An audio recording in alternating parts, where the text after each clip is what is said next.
Hello મિત્રો, કેમ છો? મજામાં? કચ્છી ગુજરાતી સરિતામાના ચેનલમાં આપણું હાર્દિક સ્વાગત છે. આજે આપણે બનાવશું લીંબુ શરબતનું ઘરે મસાલો. તો એના માટે આપણે આ એક વાટકી જેટલું, નાની વાટકી જેટલું આ જીરું લીધું છે. જીરું છે ને સારું લેવાનું, એમાંથી સરસ મજાની સુગંધ આવતી હોય, લાંબુ લાંબુ જીરું હોય, એ જ પસંદ કરવાનું. એનાથી જ મસાલો સારો બને છે અને એનો ટેસ્ટ સારો આવે છે.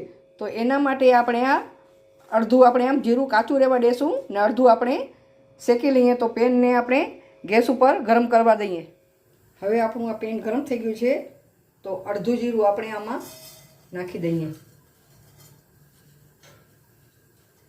એને આપણે મીડિયમ તાપે શેકી લઈએ. જીરાને બરાબર શેકવા દેવાનું, બારવાની એને જરૂર નથી, શેકવાની જ જરૂર છે. આવી રીતે આમ આપણે શેકી લેશું બરાબર. હવે આપણું આ શેકાવા આવ્યું છે. એ ટાઈમે આપણે આ 1 ચમચ જેટલા મરી નાખી દઈએ. એ મરીને શેકાતા વાર નથી લાગતી ને મરી આ પાણીમાં જાય એટલે આપણને ઠંડક આપે. એનાથી આ ટેસ્ટ પણ સારો આવે છે. એને શેકતા વાર નહીં લાગે, તરત જ ફટાફટ શેકાઈ જશે.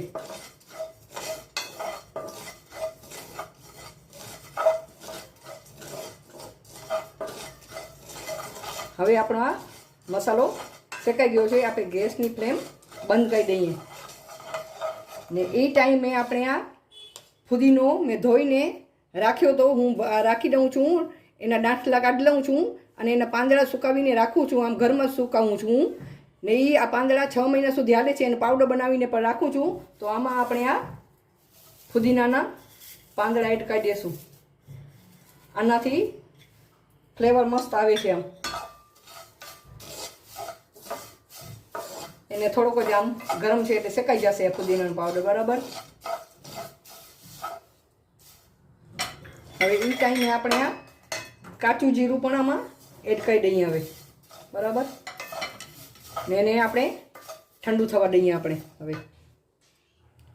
હવે આપણે આ જીરુંને બધું શેક્યું તો એ ઠંડુ થઈ ગયું છે. તો આપણે આ મિક્સર જારમાં બધું એડ કરી દઈએ. અને મિક્સર જાર નાનામાં નાની મિક્સર જાર લેવાની. વધારે ક્વોન્ટિટીમાં તમે બનાવો તો અલગ અલગ પીસવાનું, મોટી જારમાં નહીં પીસવાનું. એનું ખાસ ધ્યાન રાખવાનું. એમાં નાખશું 1 ચમચી આ સૂંઠ પાવડર, 1 ચમચી ટેંગી સ્વાદ માટે આમચૂર પાવડર અને સંચર. તમે ઉપવાસમાં વાપરવું હોય તો તમે સેંધા નમક નાખી શકો છો. આ બધું નાખી આપણે એને પીસી લઈએ આપણે. હવે આપણો આ મસાલો પીસાઈ ગયો છે, જોઈ શકો છો. એને આપણે અલગ કાઢી લઈએ અને ઠંડુ થવા દઈએ આપણે.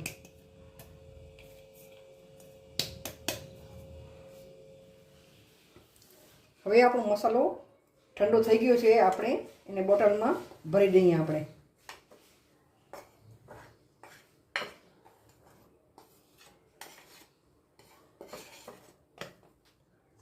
હવે આપણે મસાલો ભરી લઈએ. એરટાઈટ ડબ્બામાં આપણે એને 6 મહિના સુધી આપણે આ મસાલાનો ઉપયોગ કરી શકીએ છીએ. ને આ મસાલાનું શરબત આપણે કેવી રીતે બનાવીએ એ હું તમને જણાવું. હવે આપણે લીંબુ શરબત અને લીંબુ સોડા બનાવીએ. તો એના માટે આપણે આ ઠંડુ પાણી એડ કરશું.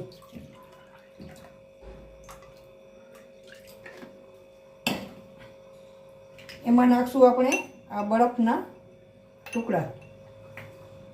એકમાં આપણે નાખશું ખાંડ, આ પીસેલી ખાંડ છે બરાબર. આમાં નાખશું જરૂર પ્રમાણે આ જે આપણે લીંબુ શરબતનો મસાલો બનાવ્યો છે એ. આમાં પણ આપણે ખાલી મસાલો જ એડ કરશું. આ લીંબુ સોડા જ બનાવવાની છે. એમાં નાખશું આપણે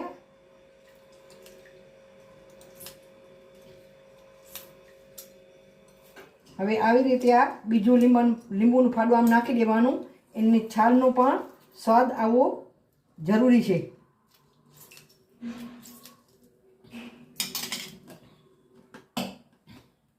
હજી આપણે થોડું પાણી એડ કરીએ ને આને આ ખાંડવાળા મિશ્રણને આપણે હવે હલાવી લઈએ. આ લીંબુ શરબત બની ગયું બરાબર. ને આ લીંબુ સોડા. તો આપણે આમાં સોડા એડ કરશું. જે કોઈ આમ ગળ્યું નખા લીંબુ સોડા પીવી હોય તો આ લીંબુ સોડા અને આ લીંબુ શરબત આપણું તૈયાર છે. આપણે આવી રીતે વધુ પ્રમાણમાં ઓછા પ્રમાણે તમને સ્વાદ પ્રમાણે જેવી રીતે મસાલો ગમે એવી રીતે તમે એડ કરી શકો છો. ને આ બહુ જ ટેસ્ટી બને છે. તૈયાર છે લીંબુ શરબત અને આ લીંબુ સોડા. મારી રેસીપી તમને ગમે તો લાઈક કરજો, શેર કરજો, કોમેન્ટ કરજો અને મારા ચેનલને સબસ્ક્રાઈબ જરૂર કરજો. આભાર.